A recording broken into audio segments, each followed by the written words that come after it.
So now next third component is microorganism. They are also called decomposer. Decomposer means जो किसी चीज़ को decompose या फिर सड़ा करके या मार करके अपना भोजन प्राप्त करता है. In addition to producer and consumer there are some organism which derive their food from dead and decaying plants. तो प्रोड्यूसर और कंज्यूमर के साथ साथ कुछ ऐसे भी ऑर्गेनिज्म हैं हमारे सराउंडिंग में जो अपना भोजन डेड और डिकेइंग मतलब मरे हुए या फिर सड़े हुए प्लांट और एनिमल से लेते हैं. They are called decomposer. तो उनको हम क्या बोलते हैं? डिकम्पोजर बोलते हैं. Decomposer break down the dead and decaying plants and animal. तो ये क्या करते हैं डिकम्पोजर? जो मरा हुआ एनिमल होगा या प्लांट होगा तो उसको ये सड़ा देंगे पहले, ठीक है, एंड इनटू मिनरल्स. फिर उसको सड़ा करके उसके छोटे छोटे मिनरल्स बन जाते हैं.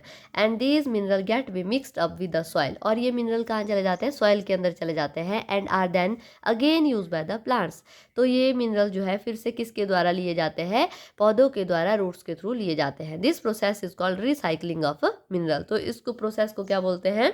Recycling of minerals. Fungi and bacteria are the organism that help in decomposition. तो कौन से ऐसे माइक्रो ऑर्गेनिज्म है जो कि डिकम्पोजिशन में हेल्प करते हैं? तो वो है फंजाई और बैक्टीरिया. ठीक है, तो फंजाई तो आपने मैक्सिमम देखी भी होगी. बैक्टीरिया जो है बहुत छोटे होते हैं, इनको आप नहीं देख सकते. These are so small that they can not be seen with the naked eyes. तो ये इतने छोटे होते हैं कि आप इनको नेक्ड मीन्स नंगी आंखों से नहीं देख सकते. They are called the microorganism. तभी इनको क्या बोला जाता है? माइक्रो ऑर्गेनिज्म बोला जाता है. Micro means small. Okay.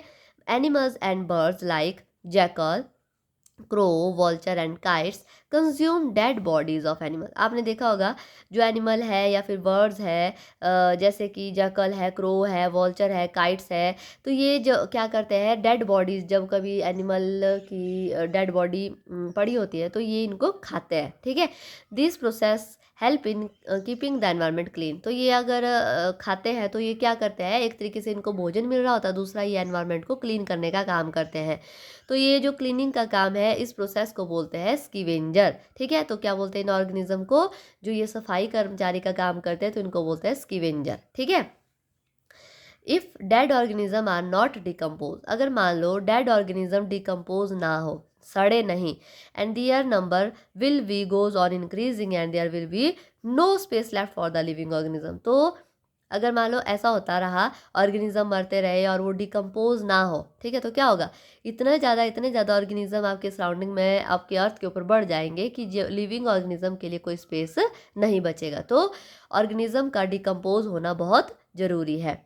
Some bacteria present in air, water and soil can cause the various disease. तो इसके साथ साथ अभी हमने डिकम्पोज़र के बारे में पढ़ा कि जो एनिमल्स है, सॉरी फंजाई है और बैक्टीरिया है, वो डिकम्पोज़र का काम करती है.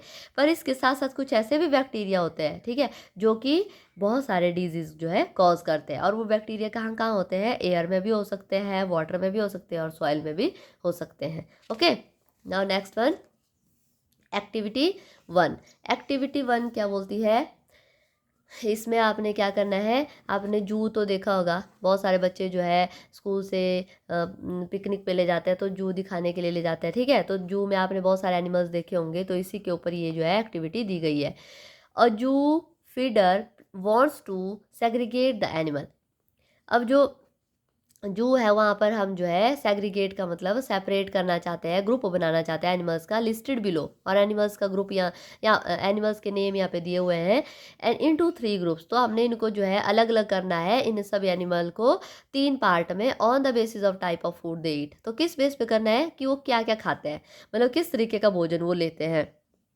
ठीक है, मतलब जो घास खाते हैं उनको हर्बीवोर बोलते हैं. अभी हमने पढ़ा कार्निवोर जो मांस खाते हैं, सिर्फ मांस खाते हैं. ऑमनीवोर जो मांस भी खाते हैं और घास भी खाते हैं. ठीक है, तो इन एनिमल्स को हमने सबको जो है 3 लिस्ट ग्रुप्स में जो है डिवाइड करना है. ठीक है, तो कौन कौन से दिए? जिराफ है, लॉयन है. अब देखो जिराफ क्या खाता है? घास खाता है ना, तो इसको हम जिराफ को हर्बीवोर में रखेंगे. ठीक है, तो इन्हीं में से आपने जो है सेपरेट आउट करने हैं. तो उसी तरीके से दूसरा है एलिफेंट, वो भी घास खाता है. डियर है, वो भी घास खाता है. कैंगरू है, वो भी घास खाता है. ठीक है, तो ये सारे जो है किस में आते हैं? हर्बीवोर में आता है. फिर आता है कार्निवोर जो मांस खाते हैं. लॉयन है, लेपर्ड है, टाइगर है, क्रोकोडाइल है, चीता है, ये सारे कैसे होते हैं? कार्निवोर. ओमनिवोर जो सब कुछ खाते हैं, मांस भी खाते हैं, घास भी खाते हैं. बियर है, पांडा है, राइनोसिरोस है, हिप्पोपोटामस है, फॉक्स है और चिंपैंजी है। तो ये सारे किस में आते हैं? ऑमनिवोर में आते हैं। ठीक है, तो इस तरीके से अगर आप अपने सराउंडिंग में एनिमल्स को देखते हैं तो आप इस एक्टिविटी को आराम से कर सकते हैं।